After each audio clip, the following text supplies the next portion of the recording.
Hey guys, what's up? So I came across this comment by Pavan on one of my videos, and they said, "Can you draw Indoraptor with the white Indoraptor?" I really like that idea, and that's what I'm doing in this video. Actually, this video was supposed to go up last week, but because of some things, I wasn't able to do that. I'm sorry, forgive me for that. So yeah, so if you didn't know, apparently there was supposed to be a white Indoraptor in the movie. They didn't go along with that idea. It was supposed to be like the black Indoraptor and the white Indoraptor were there alongside, and then the black Indoraptor kills the white Indoraptor, and that was it, I guess. I'll link some videos in the description where they talk about the white Indoraptor. Check it out later. I think the black Indoraptor killing the white Indoraptor was too similar to the origin story of Indominus Rex, where she kills her sibling when they were young, I guess. I think that's why they didn't go for this idea. So yeah, that's pretty much what we know about the white Indoraptor. About this drawing, I started with some compositions. The first one that I made was where they both were sitting harmoniously. The second was a black Indoraptor feeding on the carcass of a white Indoraptor. And the third one was this one. They are in some sort of an interaction. I want to talk about some mistakes that I did while drawing this.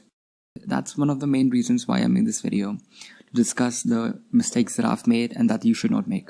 I didn't use a reference. This whole drawing is from my memory, and that I think is one of the biggest mistakes that I did.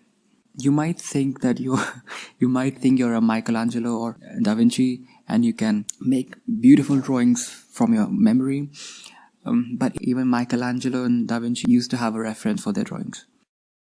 If I say you have to draw a horse, in your imagination, you can see what a horse looks like. You can identify a horse, you know the colors, you know how it looks. You have like a captured image in your head. If I were to ask you, draw that horse on a sheet of paper, without a reference image, if you draw it from your memory, it doesn't come out that good.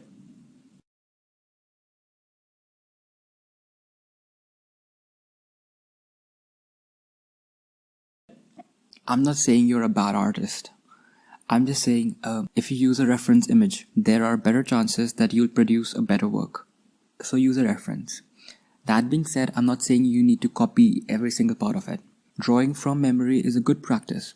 But the accurate results that you want, you might not get. So use a reference. Okay, second part, why you need to use a reference. Since I didn't use a reference here, what happened with me was the lighting and shading part. It was a guesswork for me. I think I'm pretty good at shading, but it was a guesswork. If light is coming from here, maybe it'll be a little darker here, maybe it'll be lighter here, the highlights will come here. All that for me was guesswork. And that takes a lot of time.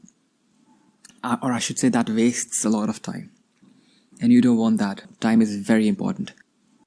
So what you can do is, if you have a reference, the shading, the lighting, everything is there. You can incorporate those things in your drawings. It'll save you a lot of time of this guesswork, where the light will be, how the shadow will cast. Oh, so yeah, that was I would say the biggest mistake that I did during this drawing. I didn't use a reference. So yeah, this does not just apply to digital drawing. This applies to drawing in general. I also wanted to discuss some advantages of digital drawing over traditional medium. First, and like the biggest, is the Control Z. You can go back. You can undo any action.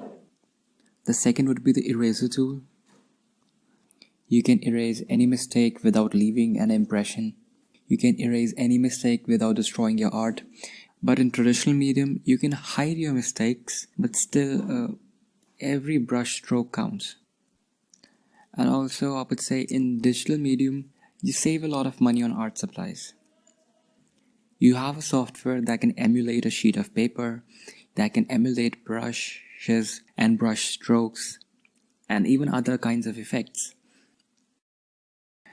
So if you are someone who wants to get into digital art, I would say you If you are someone who wants to get into digital art, I would suggest you start as early as you can. I have friends who started at a very young age and are pretty good at it. I've been using it for about 5-6 months. I'm not very good at it. It's fine. It's eh. So I'm not saying go buy a digital art tablet and start drawing. I would say that don't spend your money on things that you don't want. Save your money, invest it in a digital art tablet if you can. So start early if you can. There are people who didn't start at a very young age and they still do produce some great work. Also, it's never too late to learn anything.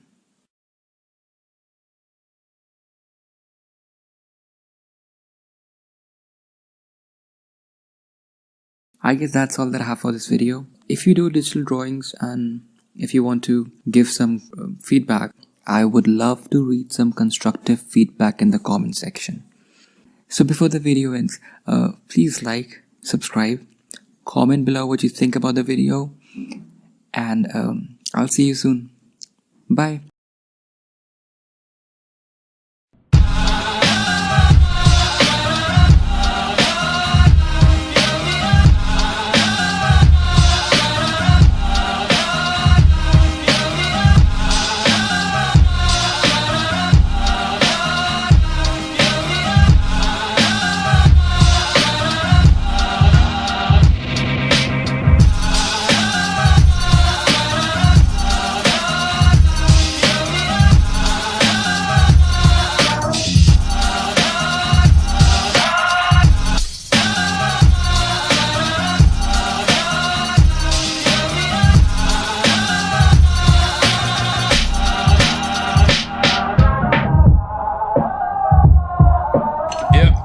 Made with bits of real panther, so you know it's good. It's quite pungent. Oh yeah. It stings the nostrils. In a good way. Yeah. Brian, I'm gonna be honest with you, that smells like pure gasoline. 60% of the time, it works. Every time. That doesn't make sense.